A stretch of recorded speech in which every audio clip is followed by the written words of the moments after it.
Everyone, it's Robin, R Silent Crafts, and welcome to my studio. Today we are going to make a wonky star block. I'm going to show you how to make a 6.5-inch star block, but I'm going to put all the measurements down below for the 6.5-inch block and the 12.5-inch block. This is a great scrap buster, or you can go ahead and make a planned project. You can use yardage, maybe you just want to have 1 or 2 colors for your stars. Or you can use charm packs and mini charm packs. They are really great for this type of project. Any type of pre-cut will work. A jelly roll, these are 2.5-inch squares and 2.5-inch squares, so that's great for the jelly roll. Or you can go ahead and use any of the other types of pre-cuts. This afternoon at 3 p.m. Eastern, I'll be doing more of these Scrappy Wonky star blocks. Today I'm going to show you how to do this using all squares, but this afternoon during a live stream, we're going to go really scrappy crazy and we're going to use actual scrap fabrics that is not cut into squares. So you can have a wonky triangle, you can have a half-sided rectangle, or just some weird strip of fabric. Like many blocks, the process of making the block is going to be the same. And it doesn't matter if you're making a really tiny little block or if you're making a very large block. The procedure and the steps that we're going to take are all going to be the same. Today I'm going to work on a 6.5-inch block. That is my preferred size. You can put 4 of them together to make a 12.5-inch block, or you can just make an entire project full of 6.5-inch squares. I am using a 1 solid piece of fabric for the center, and as a solid, I don't mean a solid like this, but just 1 piece of fabric. If I wanted to use up more scraps and really dig into my scrap supply and use them up, I could make a larger block like the 12.5-inch, and for my center square, I can use crumbs or a string block, a 4-patch, or again, just use 1 full piece of fabric. You may notice that again we are working in a grid, so this is a grid type quilt square. We're basically making a 9-patch and just making it a little bit extra fun and funky. Now on this one you can see I use a variety of scraps, and on this one I'm going to do it all in 1 color. So everything is cut at 2.5 inches, and we're going to need a total of 13 squares. So we need 8 of our background squares and 1 center square. Your other 4 are going to be the points that we're going to make for our star. So I have 4 more of this green with this gold sparkle on it. Now today I'm working with full squares. They may be scraps that I've cut from maybe a jelly roll or pieces left over from other projects. I stacked all of my squares together. Remember, they're all 2.5 inches, and cutting them in half corner to corner to create triangles. I now have 8 of these triangles. I will be sewing these triangles onto my squares here.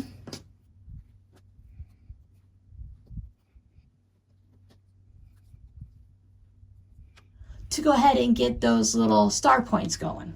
So to start with, we can go ahead and just set these aside, and our center one, because we're not going to sew those until we sew the 9-patch together.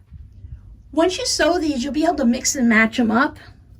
You may decide you want this red one here, or you might want to put it over there. They're all going to be made in a similar way, and then you can just change them around as you want.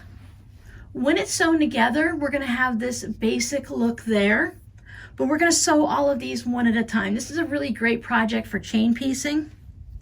And for that little mindless sewing, when you have about 15 or 30 minutes of the day and you just want to sew a few things, or if you're doing a leader ender project and you want something scrappy, this is one of those squares that works really great for that.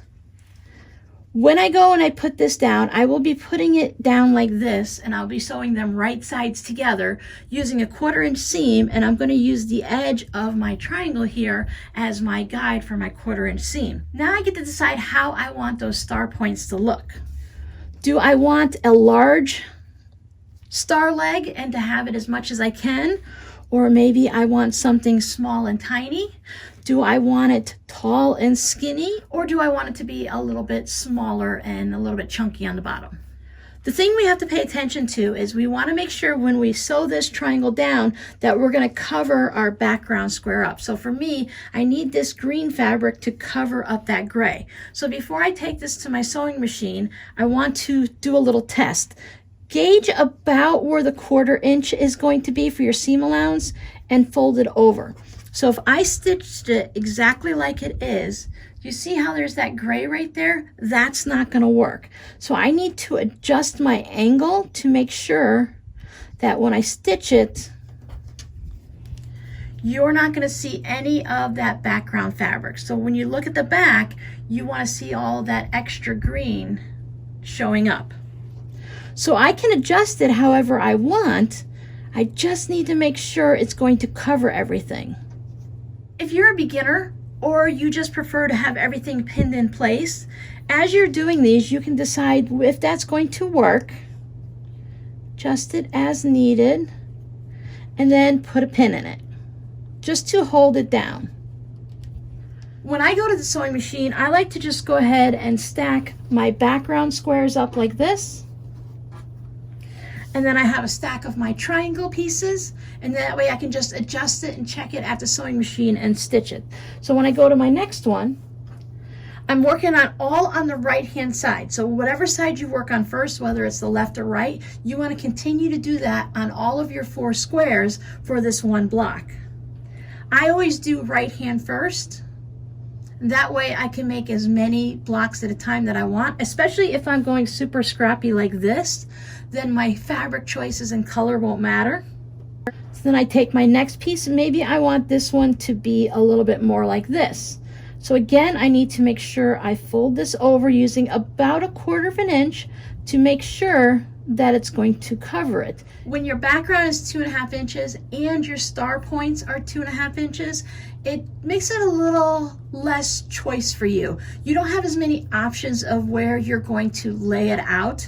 So if you want to have more variety and you want to have some long skinny ones and you want to have some wider ones, you could always start with a larger square for your star points or star legs, however you want to look at it. So instead of a 2.5 inch square, I could start with a 3.5 inch square, and that'll give me more flexibility of where I'm going to move my pieces around. I look at it and say maybe I want about like that, so then I need to flip it over and see where can I sew it to make that work. So that could be right there. So then I would just take this right into my sewing machine, and I would use this edge of the green strip to sew my 1/4 inch right down there. Then I would take the next one in, and I would just keep feeding them in, and I would chain piece the entire thing. Before I take this over and take it to my ironing station and give it a good press, I want to make sure, again, test this out. Bring that over and make sure it's going completely past that gray square. And I will test all of them to make sure everything is going to be good, because I don't want to have anything that's going to be off, because you won't be able to get your perfect little 9 patch if you have problems with it. I'll take this over to my ironing station. I will set my seam with my nice hot iron. Then I will bring this up, give it a good press that way, and do that for all 4 of them.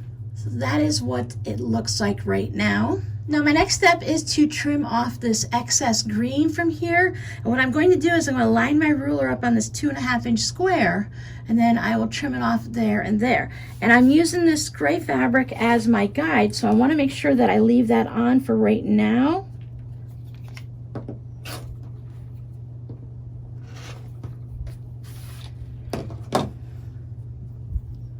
So you see I have green that goes all the way down into the corner. Now you will be using a 1/4 inch seam allowance to sew these together, so if you have a little bit that's off, you might be able to just fake it a little bit and fudge it in the seams, but our best option is to make sure we have a nice sharp corner there and that our top star leg or star fabric covers everything up. Now on this quilt, I did not trim away any of that backing fabric. That's going to give you extra bulk, especially when you're into the seams here. So you're gonna have all of that extra, or you can go ahead and trim this off. You can use your rotary cutter or you can use your scissors. It gives you a guide right there because you have that 1/4 inch seam from that green fabric. So I can just cut that triangle off. So let's go ahead and trim this up one more time. I'm lining it up with the gray fabric, and I'm going to double check to make sure it's at 2.5 inches down here, because sometimes depending on the angle you're looking at it, you might not be able to see all around on your background fabric. But you can use the 2.5 inch marks here and there and make sure everybody is nice and squared up.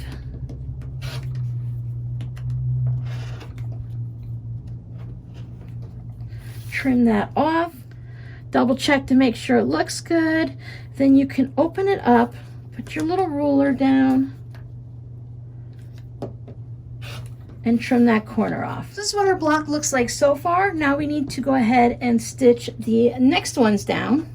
So we can pull our corners and that center piece out.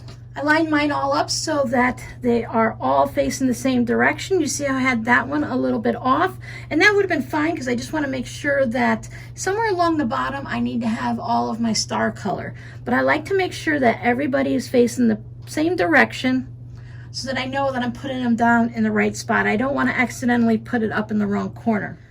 We're going to do the same thing again. We'll lay down our fabric how we think we want it to be. Now this time we are going to be going across here. So we'll be stitching across that other leg of our star. Make sure it's going to work. You can always adjust it up and down, and then this way and that way. So I'll take you over to the sewing machine and I want to show you how I sew these down. So you see I just have everything just sitting here and piled up, or you can have it on the table next to you. So here's my first block that I'm going to work on, and I'm going to just test out and see how I want it to be.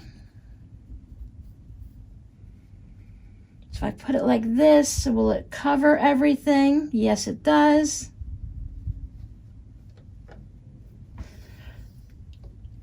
Put it underneath my machine, and I'm going to start stitching on my triangle off of my main square. And then it gets onto the regular part of my fabric. Remember, we're using a 1/4 inch seam, 2.0 stitch length, or whichever you prefer. And I just continue and stitch all the way off, even though I'm past my actual square. Then I'll bring my next piece in. I do need to make sure that I cover up that I'm going to stitch across here. I don't want to leave any gray opening. I want to make sure it doesn't look like this after it's stitched on. I need to make sure that it's going to be crossing over. Again, you can pin yours in advance and have everything all set up the way you want it before you sit down at the machine, or you can just freeform it and check them each as you go. So this one I just wanted to make sure I adjusted it so this corner comes past the bottom of the square, so that when I flip it again, I am going to be stitching and make sure that I have green going all the way across the bottom of this block. So here's my chain piece stripped. I will just cut those apart, take them over, press them. Before I press them, I double check to make sure everyone is in the right position. When I trim them up this time, since I removed the extra gray out of that corner, I'm going to use this corner, and this corner to make sure I have my 2.5 inch square. And by using all 3 of those corners, then I know I can get this one into the proper size. And this time when I go to trim off that extra, I'm not only going to be trimming off this gray piece, but I'm going to have that little corner of this square, this triangle, that needs to be cut off too. So that's really going to get rid of any of that extra bulk that you have going in there. Just again, make sure that your triangle is going all the way to your corner before you trim anything off. Now we just have to lay our little 9 patch out again and stitch it together. This is a really quick and easy block to do, and it's great for using up scraps. Now when we go to sew this together, you can sew it however you want for your 9 patch. You can sew it in columns, you can sew it in rows. What I like to do is I like to take my center one, put it over onto here. Sew those first two columns together, and then after that's done, I'll sew the third one on so that I have rows. So before I take it over and I start stitching everything together, I just want to double check and make sure that I have two colors touching that center square on all of these four sections. I want to make sure I don't have it turned weird, or to make sure it's not going this way. And you might think that that's really a silly mistake to make, but when you're doing an entire quilt and you're sewing a lot of blocks together, it's really easy to get one of these turned the wrong way.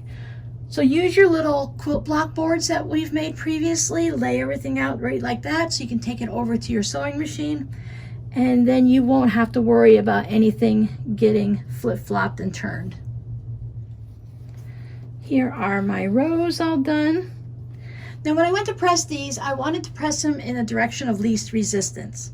Because we had the extra bulk of the seams from our star legs, on the first row I pressed out to the blank squares or to the background, and in the center there's no seams in the center, so I pressed those in, and the last row of course would go out. So that way when I go to sew this together, I can easily nest the seams because they're automatically going in different directions. I'll take this over and I'll sew this one, and then I'll sew that one on, and then I'll give it a good press. There it is, all sewn together. For my last seams, I pressed them to the center because it felt like it was easier to press it into an area, because this one has extra bits there and this one doesn't there. So whatever's going to work for you. Mine just seemed to want to go that way. But because I used those smaller squares, all of the little legs are just a little bit smaller. As I mentioned, if you'd want these to come up a little higher, then you would need to use, I would go with a 3 or 3.5 inch block. You have to remember though, you have your 1/4 inch seam all the way around here, so you don't want your star points to get too close to this section. Your scrappy word for this video will be sky, because that's where stars live. So I hope you can join me at 3 p.m. Eastern this afternoon, where I'm going to be making more of these blocks, but I'm going to show you how to use weird scrappy bits of fabric or things you just happen to have leftovers from other projects to make your star points. As always, thank you so much for hanging out with me and for supporting me on my channel, and I'll see you guys this afternoon or in the next video. Bye!